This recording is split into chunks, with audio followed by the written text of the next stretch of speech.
سچ بولنے کی عادت اسلام کا مغز ہے.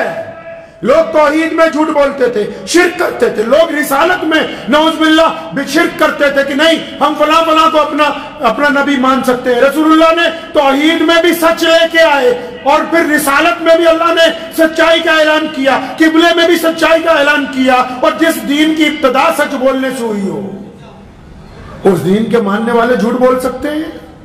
اس دین پر چلنے والے لوگ جھوٹ بول سکتے ہیں؟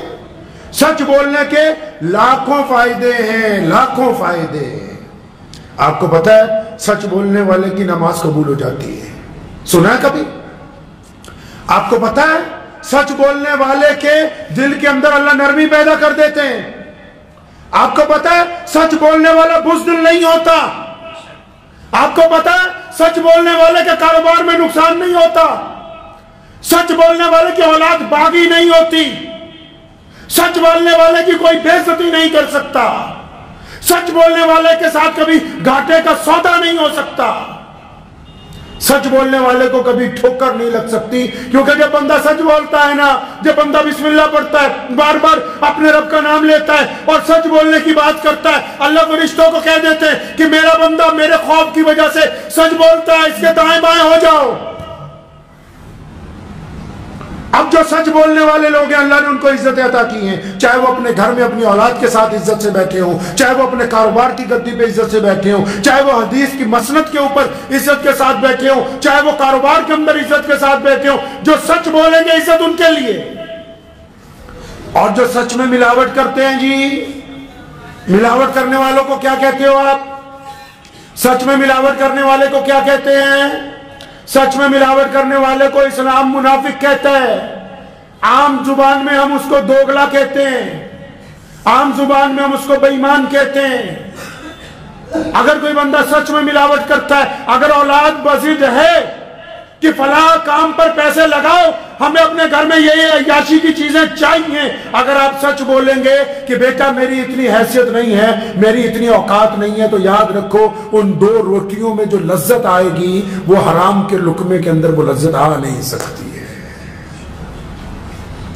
جو سکون سچ بولنے میں، جو اطمینان سچ بولنے میں. جھوٹ بول کر اقتدار حاصل ہو سکتا ہے، جھوٹ بول کر ہم بڑے لوگوں کے قریب جا سکتے ہیں، جھوٹ بول کر ہم بڑے لوگوں کی قربت حاصل کر سکتے ہیں، لیکن جھوٹ بول کر اللہ اور اس کے رسول کی قربت حاصل نہیں ہو سکتی ہے. کوئی جھوٹ بولنے والا اگر بیت اللہ کے چکر لگاتا رہے، کوئی جھوٹ بولنے والا اگر حرم شریف میں بھی جا کر نماز پڑھتا رہے، تو اللہ تبارک و تعالیٰ کو نہ اس کا طواف پسند ہے نہ اس کی وہ نماز پسند ہے.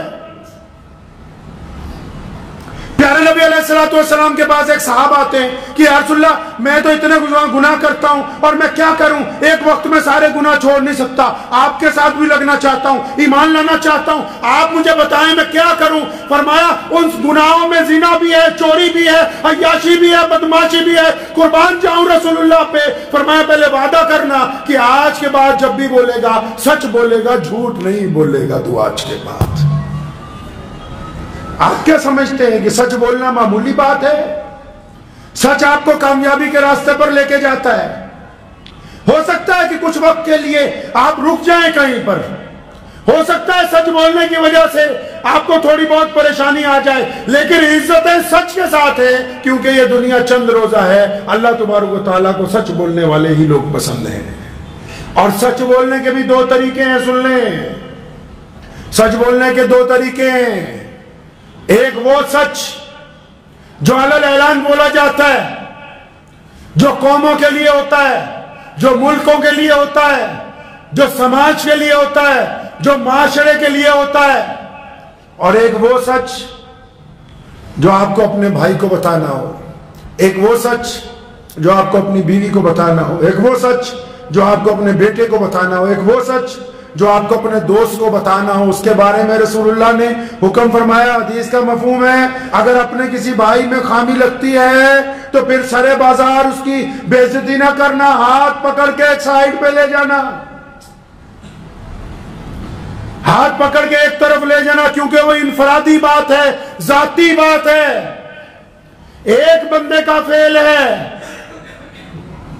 अब इनफरादी बात जो है, जाती बात जो है, आप चाहते हो कि इस आदमी में ये खामी है, इसमें ये कसूर है, ये ठीक हो जाए, ये अच्छा बन जाए, तो उसका तरीका ये है कि आप उसको एक तरफ ले जाएं। और एक वो सच कि पूरी की पूरी कौम हलाकत के दरवाजे पे खड़ी हो, कौम को मर्ज लग गया हो, तकलीफ लग गई हो, और फिर वो जरूरत महसूस कर रही हो कि कोई तो आए जो हमारे साथ सच बोले, और उस वक्त भी आप अपने घर पर बैठ के मुंह के ऊपर टेप लगा ले कि हम सच नहीं बोलना चाहते, तो वो सच गुनाह है जिसको आप छुपा रहे हैं। और ये भी सच गुनाह था जिसको आप सरेआम दूसरे की बेइज्जती के लिए इस्तेमाल करना चाहते थे। प्यारे नबी सल्लल्लाहु अलैहि वसल्लम ने मुतअद्दिद जगह फरमाया, सहाबा ऐसे कहते थे। कैसे कहते थे सहाबा? फरमाते थे कि हम ईमान लाए अल्लाह के सच्चे नबी पर, क्योंकि और झूठ बोलने वाले भी बहुत हैं बाजार में। अल्लाह ने हमको सच्चा दीन अता फरमाया, सच्चा नबी अता फरमाया, अपनी सच्ची किताब अता फरमाई है। क्या हम कभी इसको अपने मियार पर तोलेंगे? अगर हमें सच बोलते हुए भी डर लगता है अपनी जाती जिंदगी में भी, तो फिर इसका मतलब तो हम बेईमान हैं, हम ज़ाहिरी तौर पर देखने में अच्छे इंसान लग रहे हैं, हकीकत में हम मुजरिम हैं, अपने ज़मीर के मुजरिम हैं हम। गुनाहों का बोझ उठा के तो थोड़ा सा चला जा सकता है, क्योंकि तौबा का दरवाजा खुला है। गुनाहों का बोझ उठा के चंद कदम चल के मस्जिद तक जा सकते हैं, क्योंकि तौबा का दरवाजा खुला है। मुसल्ले तक खड़े हो सकते हैं, क्योंकि तौबा का दरवाजा खुला है। अपने रब के आगे हाथ फैला सकते हैं, क्योंकि तौबा का दरवाजा खुला है। लेकिन जब बंदा ज़मीर का मुजरिम हो जाए, जब पता हो कि जेब में ये पैसे पड़े हैं, ये हराम के हैं, जब पता हो कि कलम ने गलत फैसला कर दिया, ये हराम था, जब पता हो कि सामने कोई गिरा हुआ है, मैं आंख बचा के सड़क से एक तरफ से चल के गुजर गया, जब पता हो कि पड़ोसी के घर में खाना नहीं बन रहा, मैं बेहतरीन खाने खा रहा हूं, फिर बंदा अपने ज़मीर का मुजरिम है। दूसरों का मुजरिम तो माफी मांग के सरखुरुई हासिल कर सकता है, ज़मीर का मुजरिम कहां जाएगा? हम सबसे झूठ बोल सकते हैं, लोग अपने रब के आगे आके झूठ बोलते हैं, या अल्लाह मुझे माफ कर दे, दिल में इरादा होता है कल फिर ठगी मारनी है, फिर माफी मांगनी है। अपने भाइयों को कहते हैं, दोस्तों को कहते हैं हमें माफ कर दे, दिल में इरादा होता है एक बार माफ करेगा, दोबारा जब मौका मिलेगा फिर इसका रगड़ा फेरेंगे। लेकिन जो अल्लाह ने ये दिल लगाया है ना अंदर, जिसमें अल्लाह ने ज़मीर नाम की एक चीज पैदा की है, जब बंदा आखिर में खुद अकेला होता है ना, फिर अपने जब ज़मीर से पूछता है तो ज़मीर कहता है कि हाँ, तूने फलां की बेटी की तरफ जिना की जो निगाह डाली थी वो जायज नहीं थी, तेरे घर में भी तो बेटी है। फिर ज़मीर कहता है कि तुझे फलां की बेइज्जती करने जा रहा था, वो तूने गलत किया है, क्योंकि तुझे पता है कि वो बेइज्जती के काबिल नहीं था, इज्जतदार था, तूने उसे नीलाम किया। ज़मीर कहता है अंदर से, ज़मीर कहता है कि हाँ, तू ये जो नमाज पढ़ रहा है, तेरा दिल अपने रब की हुजूर राजी नहीं है, तो लोगों के डर के साथ लोगों को दिखाने के लिए सजदे कर रहा है। ये ज़मीर कहता है बंदे को। ज़मीर कहता है कि फलां की जगह पर ये जो कब्जा कर रखा है, उसके घर वाले तड़पते हैं। और जो बंदे ज़मीर के मुजरिम हो और फिर उनमें इतनी ताकत ना हो कि वो अपने ज़मीर की आवाज सुन लें, ज़मीर तो बार बार कहता है कि हाँ, मेरी कौम के बच्चे शहीद हो रहे हैं, मैं तो इखलास से उनके लिए दुआ भी नहीं करता, मैं तो एक लफ्ज भी उनके लिए नहीं बोलता। ज़मीर तो कहता है कि क्या हुआ किबला अव्वल के लिए, तुमने अपने दिल के अंदर क्या अरमान बनाए?